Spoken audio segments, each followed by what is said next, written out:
La parole est à Monsieur Frédéric Petit.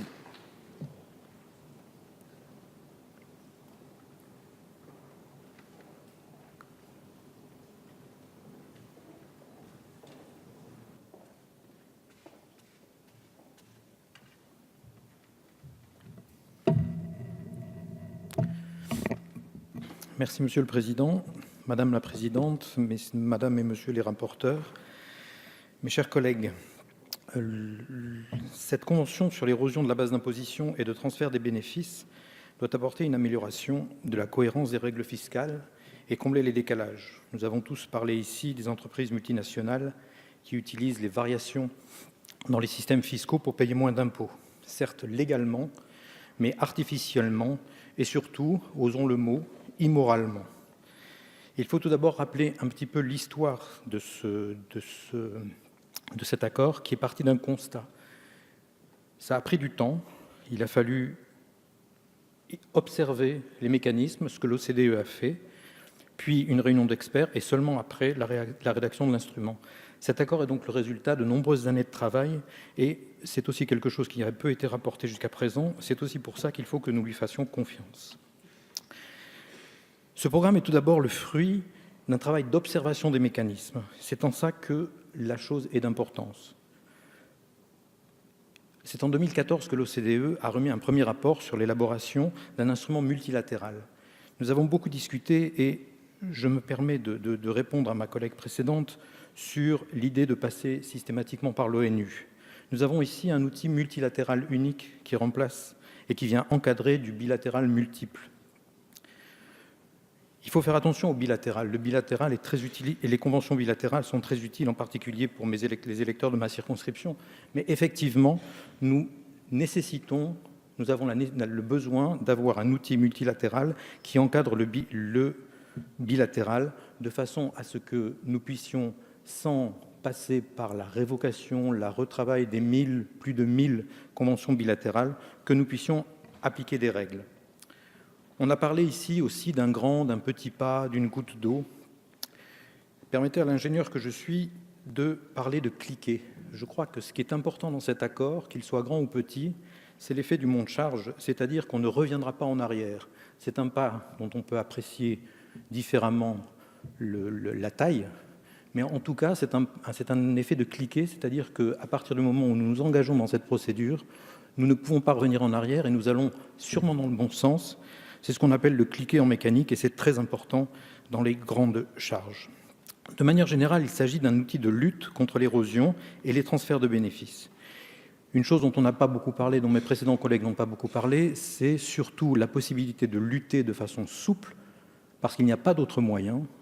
J'ai beaucoup aimé l'idée la métaphore du labyrinthe de glace. Il n'y a pas d'autre moyen que de revenir à quelque chose de souple, ce qu'on appelait le bon sens, ce qu'on appelait l'esprit des lois, de façon à lutter contre ceux qui prennent des armées d'avocats pour s'attacher à la lettre des lois. C'est le seul moyen. Cet accord le permet enfin, c'est-à-dire qu'on a le droit de dire à une entreprise « non, vous n'êtes domicilié, vous exportez le cas classique, les bananes de Jersey, manifestement, vous êtes à Jersey, pas pour faire pousser des bananes, mais manifestement pour exploiter un trou dans la réglementation. » Cet accord multilatéral permet de revenir à des choses de bon sens, à des choses d'esprit de la loi par rapport à la lettre de la loi.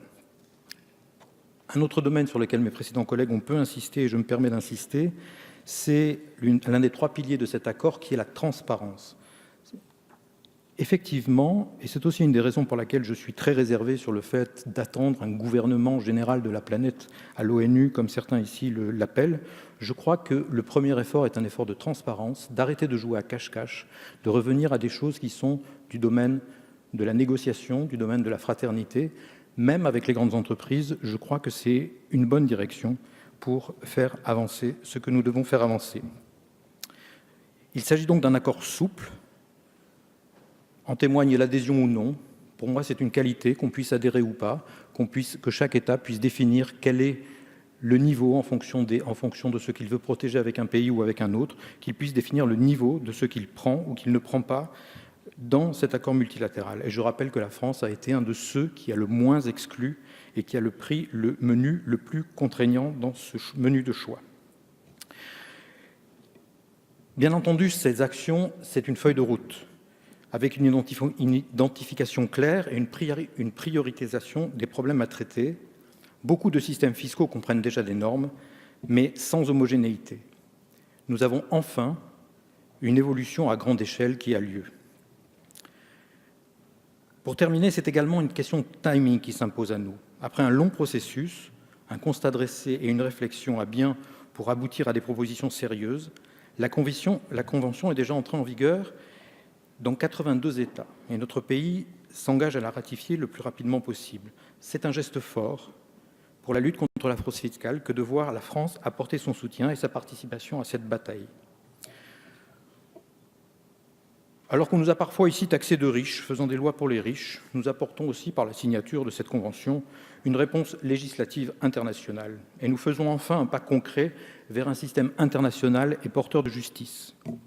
J'ai parfois personnellement défendu l'idée qu'il fallait une éducation fiscale, comme une branche particulière de l'éducation morale ou de l'éducation civique, que Madame la Présidente a rappelé tout à l'heure. On ne joue pas avec l'impôt sans mettre en danger la démocratie. Notre mouvement s'est toujours impliqué dans la défense de l'espace démocratique et du consentement à l'impôt, je répète, du consentement à l'impôt, comme on l'a rappelé tout à l'heure sur les infrastructures qui sont faites par les territoires pour les bénéfices des autres. Notre mouvement s'est toujours attaché au consentement à l'impôt, notamment en ce qui concerne les grandes entreprises. C'est donc en toute logique que le groupe MoDem apportera son vote en faveur de ce texte et appelle les autres groupes à en faire de même. Je vous remercie. Merci, Monsieur Nagy.